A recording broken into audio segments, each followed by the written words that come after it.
اللهم ارنا الحق حقا وارزقنا اتباعه وارنا الباطل باطلا وارزقنا اجتنابه. موږ اوس دا ما سار مونځو کو دا ډېر قیمتي مونځ دی. بیا چې قیمتي قیرت سړي ته میلاو شي نو قاري صاحب په آخري رکعات کې آخري آیات چې نو وما كنا معذبین حتی نبعث رسولا، موږ څوک وخونه ټکو نه څوک، اول ورته رسول لیږو، او چې موږ ورته رسول ولیږو او خبره ورته وکړو خبره ونه مني نو بیا وروستو ټکوي.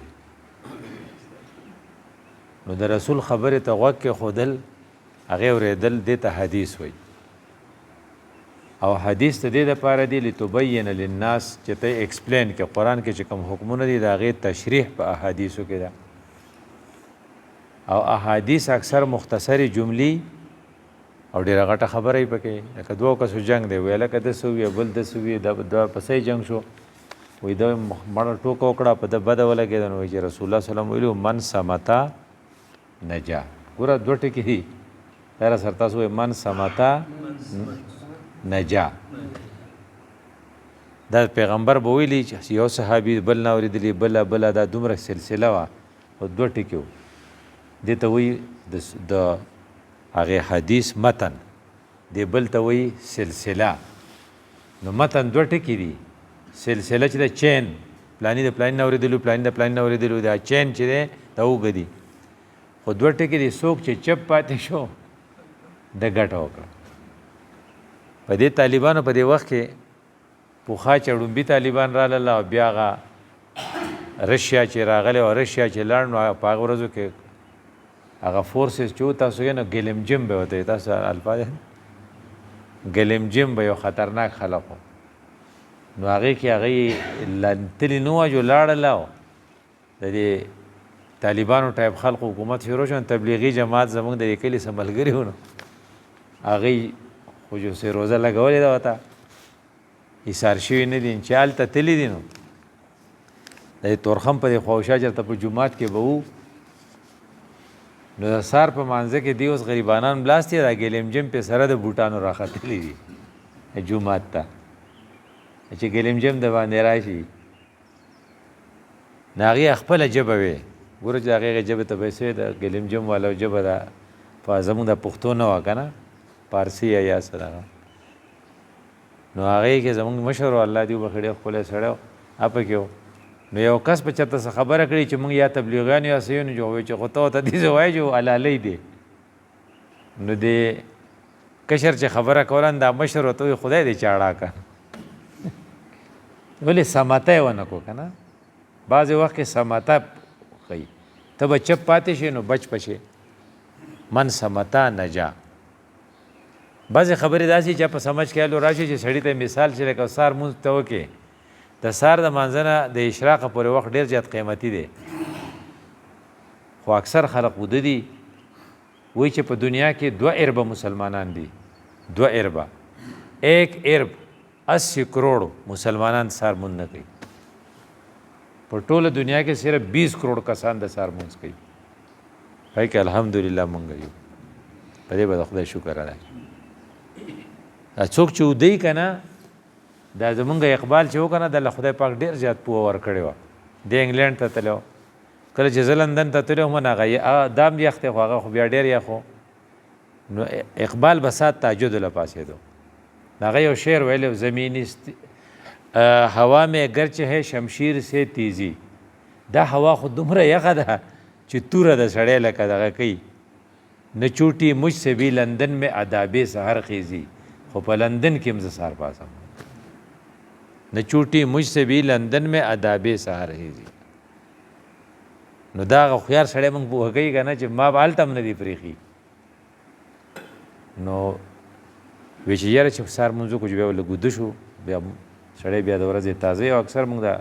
ناوختې پورې څوک کار کوي، نو چې دا وخت نه وده کېږي نو څوک به وده کېږي. بس سادي بابا خبره کوله، وی ماله مې مور ښکلې هیره را کړې وه، ملغلره وه زما سره وه، نو بار زه وتې ومه، نو لبې مې کولې، نو ټګ راغی. نو پخوا چې ټګان دومره تکړه نو اوس خو آرټیفیشل انټیلیجنس راوتی، اے آی ورته وایي. اوسني ټګان خو بیا ډېر تیز دي، اوسني ټګان چې دي د کچې ډاکوان دي نو کچې ډاکو یو دغه ورکې پوسټ و چې دلته یو ګاډی دی او دا په 2 کروړه ګاډی دی په عام دا کې خو زمونږ سره په 80 لاک میلاویږي بیا ملایان هغه سړی ټلیفون بونیریانو ته وکړي ویل لکه پلاني ځای کې ګاډی دی ارزان دی موږ ملایه کې پیسې ډېرې ګټلي ورځئ په جواب چې لاړ شي کچې ډاکو ته راځه نو بیا وتړي وخي چې هغه 2 کروړ روپۍ ته هم والي ګاډی والا هم ورنکړي نو دغه شانتې ټګ په هغه وخت کې نو شادي بابا بار ته وتی نو دا ټګ ورته وایي وایي دا ستا سره څه دي نه دی خو ماشوم دی ده سره خو دغه دی نه وایي دا دي نو هغه ورته وایي دغه ټګ سره ګوړه ده نو هغې ټګ دا ګوړه دا کړې ده نو وی دا خپله ګوتۍ چې ده که د سرو زرو یا دغه چې دی قیمتي نو دا وی وسکتو نو سادي بابا وی زه خو ناپوه ما وسکله نو هغې کې خو خوند نه و نو وی ګوړه یې ماته را دې خوا کړه نو چکۍ چې ما ته را دې وکړه چې دا وسکه جو وی چې ما هغه وسکله جو خوږه وه نو وی چې دا نه هلي چې دا واله او دا راکړه چې شی خوږي نو سړی غالي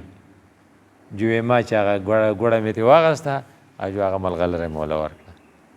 وی چې کور ته رالم جو وی مور مې راته وی چې دا دې څه وکړل وی میرا ته واچوله وی ما ته وی چې خدای دې خوار نه که اوس تا اوس لکه دغه ملغلره ورکړه او ګوړه دې اخېستې ده نو وی کم خلق چې د سار د مانځه نه پس وده کېږي دې ګوړه علي ملغلره ته ځي اکثر موږ په دې اعتکاف کې هم خلق وده کېږي حالانکه اعتکاف کې خو ډېر سخت اګزرشني اما خوند لیدلی چې کم خلق چربانګ پاسي تهجدو کې تهجدو نه پس بیا یا واک کوي یا تلاوت کوي یا تسبیح اړوي خو اشراق ته انتظار کوي او د اشراق نه پس لږ وده شي نو په هغې خوب کې چې کم خوني نو هغه چې ویلیم او زینکس او ډایزیپام ګولۍ ته ډېر چې غولي پای کې دومره خوند نه لکه په دې کې چې دا یو جوور خوبي دا یو خوږ خوبي دا یو 10 منټه خوبي خو دا تا داسې تازه کي ځکه دا تا په پراسس باندې کړی د پیغمبر په طریقه دې کړی صحابه ډېر تیز و هغوی به رسول الله صلی الله علیه وسلم نه تپوسونه کول خو بعضې خلق حیا چې کله غالبه شي دا حیا وایي ښه شی دی خو په علم کې وایي ښه نه ده وایي چا چې په هغه علم کې حیا وکړه نو دې دغه شو محرومه شو ځکه ته خو تپوس کولی نه شي نو دا صحابه حیاناکو نو دې تپوس به کولی نه شو رسول الله صلی الله علیه وسلم نه خو به ډېره حیا کوله نو چې د بار نه به داسې یو ساده غوندې سړی راغی جو هغه خو به د کمر د سره خبر را پرېښوده هغه به د دې دړه خبره وه یاره وی چې واقعي چې دې څوک رالی جو حضرت په له ښکلی جواب ورکړو جو هغوی به ورته واورېدل نو هغه ته که یادېدله که نه نو دې شاګردانو ته خدا خو ذهین کسانو ادیب ورته غوږ ایښی جو دې ته وایي چې همداسې یو سړی راغلی دی او رسول الله صلی الله علیه وسلم نه تپوسونه کوي او تاسو یقین وکړئ چې هر تپوس دی لکه زما ستا دړه اواز دی او حضرت ولا جوابونه ورکوي او په دې دغه دی که نه دا ورځ شپه چېرې په دې کې څومره ټایم دی 24 ګنټې دي که نه نو هغه ته هم څلېرویشت تپوسونه کړي دي په حدیث کې هغه 24 تپوسونه دي ته چې د هرې ګنټې تپوس دې کړی او زما ستا لپاره یې کړي رسول الله صلی الله علیه وسلم ولا جواب ورکوي لکه اوس فرض که هغه ته دا تپوس وکړو چې د خدای رسوله زه په دې ډېر زیات خوشحاله یم چې په دې ټول کلي کې زما نه غټ عالم بل نه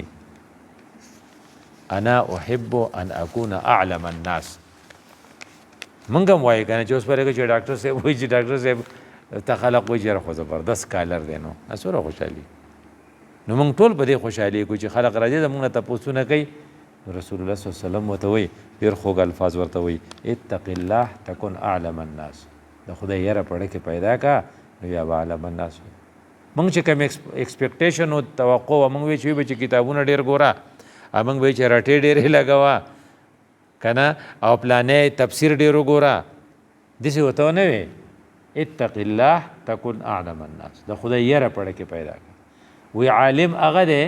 چې د ګناه نقصانات پې واضح شي دا عالم دی نو قرآن ته ګوره انما یخشى الله من عباده العلماء چې یریږي نو دا عالم دی لکه هغه د اقبال په شان برید پرېښي خو چې یریږي نو دا عالم دی او که غټ مولوي صاحب یې غټ پټ کوي او په ایران کې امامتي کوله هغه د موسی ایجنټو وروستو په دې پاکستان کې هم داسې شوي دي چې یاره تاسو له مې دومره امامتي کړې نو هغه دا پټکي والا نه یریږي او هغه بریتو والا یریږي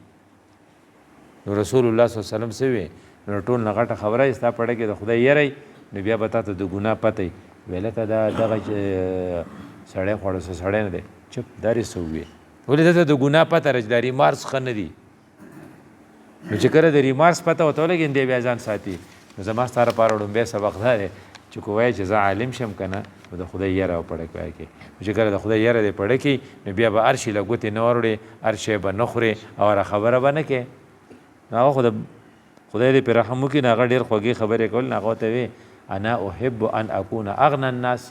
د چا دا نه خوښه چې زه ټول نه مالدار یم موږ هم وایو که نه چې چاته مې اغنا غني دی ته وایي چې چاته یې کنډه ونه او خدای